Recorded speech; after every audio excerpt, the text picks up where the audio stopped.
We all know, as if Shedeur's playing third and he's going to be playing against a bunch of individuals who might not be on a roster next week, he's going to kill it.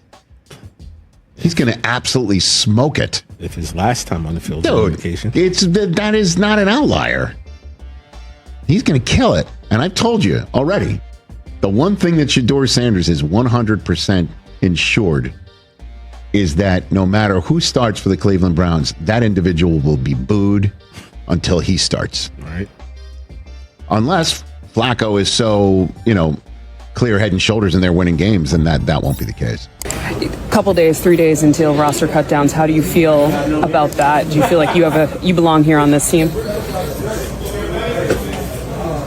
Obviously, I think overall as a player, I feel like I put in the work. I feel like everything I do, I try to do it to my best, and that's all I ask for. So, Cleveland, this is a moment. He is going to smoke it. Last time was no outlier. He is going to kill it. I told you already. One thing about Shedeur Sanders is 100% locked. No matter who starts for the Cleveland Browns, that player will get booed until he starts. Unless Joe Flacco is clearly head and shoulders while stacking wins, the noise will rise. Before we roll, hit like and subscribe. If you love Shedeur, then comment SS 100%. Kevin Stefanski thought the picture was clean. Joe Flacco as the starter, Kenny Pickett as the backup. Two rookies learning and waiting. Simple plan for a long year, then the ground shifted. Ownership made a call nobody predicted. The league looked at Shedeur as a fifth-round QB4, a project for later. But something real was brewing in Berea. Ryan Wilson put it out there. He said he would not be surprised if by late December or early January all four of these quarterbacks have played and maybe even started. Smart forecast, only the clock got moved up fast, the whispers got louder.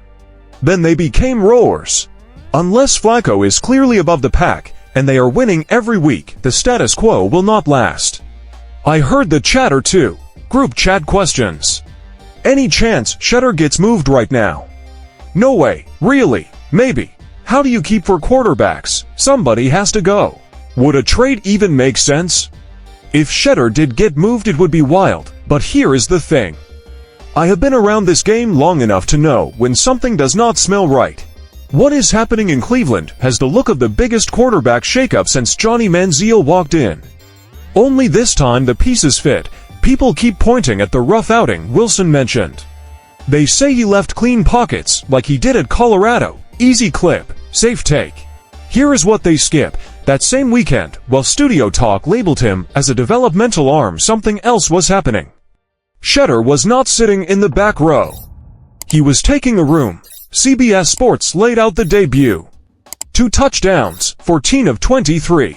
138 yards. Then came a line from Stefanski that should wake up every Browns fan. In 2025 he needs one. Just one quarterback to emerge from this stack of lottery tickets. Not a full season of Joe Flacco. Not Kenny Pickett holding a headset.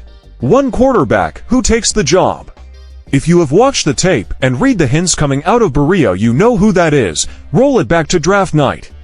Many had Shedeur as a possible first-round talent. He fell to the 5th. Pick 144. That does not happen by accident. Cleveland had already taken Dylan Gabriel in the 3rd round.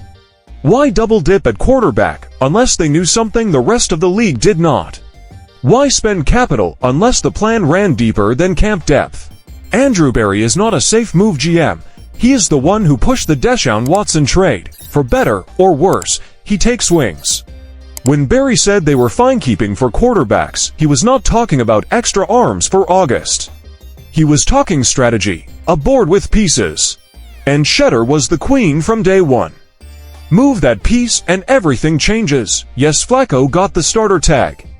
On paper that tracks, on the field, it is a question. When was the last time a 40-year-old with a history of up and down play carried a team across a full 17-game slate?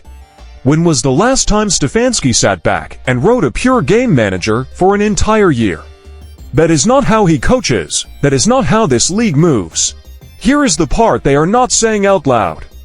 After the 2-touchdown debut against Carolina, phones lit up. Scouts were texting at midnight, clips, notes, urgency. Then there was a meeting. Not a routine grade session, not a casual recap. A meeting that reset the room. Stefanski walked in ready to talk slow development. He walked out with a new frame for the season. The people who signed the checks saw more than August touchdowns. They saw a quarterback throwing to third-string receivers and still making plays that made position coaches shake their heads and smile. Teammates kept saying the same thing. Calm, present, unbothered. The kid himself backed it up. He said, "I was not nervous. I did not have too many jitters. That is not rookie talk. That is franchise quarterback posture." And the room moves toward him. You can see the pull. Watch those clips with Myles Garrett. Respect goes both ways. Watch him with kids at community events. He lights up the scene. Shiloh carries that same energy. The community is in. Browns fans are in. And that moment with Tony Groschi after the game. A veteran Cleveland voice. That took awareness. That showed the stage is not too big. Now tie this to Wilson's math. 59 quarterbacks started games last year. That is almost a per team. Cleveland is not beating that trend. Joe Flacco at this age with a body that has taken hits is not the exception. The numbers always win that debate. Here is the twist. The Browns did not draft Shedeur as a long-term insurance policy.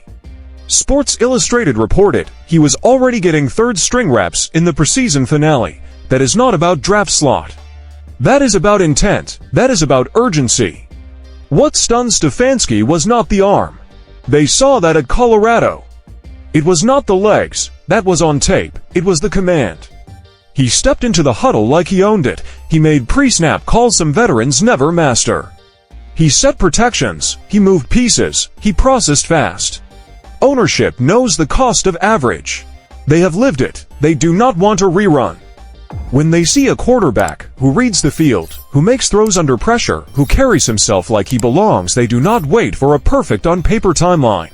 The clock changed in Charlotte the moment he showed he can play now. Not maybe someday. Now, I am not saying Flacco will not start week 1. The team has been clear. I am saying pressure is real. Here is a picture of how this can go. Week 1. Flacco starts. He plays fine. Maybe they win. Maybe they do not. Steady veteran ball. Weeks 2 through 4. The schedule gets heavy. Those first 6 games that Wilson flagged are rough. When you need explosives, when you need off-script first downs, when you need legs and second chance plays. That is not Flacco's game anymore. Weeks 5 through 8. The grind hits. Injuries pop up. Production dips. The crowd turns the volume up. This is where Stefanski remembers what he saw in August. This is where ownership starts asking why the most electric quarterback on the roster is holding a clipboard while the season tilts. The beauty of this Shedeur arc is not only that he fell to the 5th. It is the landing spot. He fell to a team that needs exactly what he brings. Urgency, playmaking, confidence, a franchise that is tired of being a footnote in its own division. Look at the AFC North. Baltimore has Lamar Jackson. Pittsburgh is still sorting their situation. Cincinnati has Joe Burrow when he is healthy. Cleveland was supposed to have Deshaun Watson. We all see how that is going. Now they might have something different. They might have the guy who ripped touchdowns to Travis Hunter while the rest of the league debated ceilings and floors. He learned pressure in Boulder. 50,000 strong. Every week felt like a test. Perfection demanded. Cameras always on. That is a forge. You either get brittle or you get sharp. He got sharp. Skeptics will roll the same clip. The bad outing. The clean pocket he left. The call for patience. We heard that script about Josh Allen. We heard it about Lamar Jackson before the leap. The NFL does not wait for you to be ready. It throws you under the lights and asks a simple question. Do you rise? Everything we have seen from Shedeur says yes. Stefanski knows. The front office knows. They may not say it at the podium. But they know their season and their jobs hang on timing. How fast do you hand the keys to the player who keeps showing he can drive? So when you hear talk of patience and development plans, remember this. Championship windows do not pause. The AFC North does not care about your timeline. Browns fans have waited decades for a quarterback who wins games that matter. The question is not if Shedeur starts this season. With injury rates and pressure, and the way this league churns, it is inevitable. The real question is whether Stefanski and the organization will admit what they already know and make the move before it is forced on them. Teams that wait too long to play their best players regret it. Teams that see talent early and act bold catch people sleeping. They make runs nobody expected. They change the bracket, they flip the narrative. I get it. This sounds wild. It does not match the press conferences. It cuts against the safe talking points, but sometimes the simple answer is the right one. Sometimes the player everyone overlooks is the one who shocks the world. Cleveland did not take Shedeur Sanders in the 5th round to hide him for 3 years. They took him because they saw something special. Not a combine metric, not a pro day zip score. Something deeper. They saw a winner. Winners do not stay hidden. So are you ready for the Shedeur Sanders era in Cleveland to arrive ahead of schedule? Or do you want the Browns to ride the safe play and hope Joe Flacco can carry them through a brutal AFC North slate? Drop your thoughts below, hit subscribe, and turn on notifications. Because this Shedeur Sanders story is just getting started, and you do not want to miss what comes next.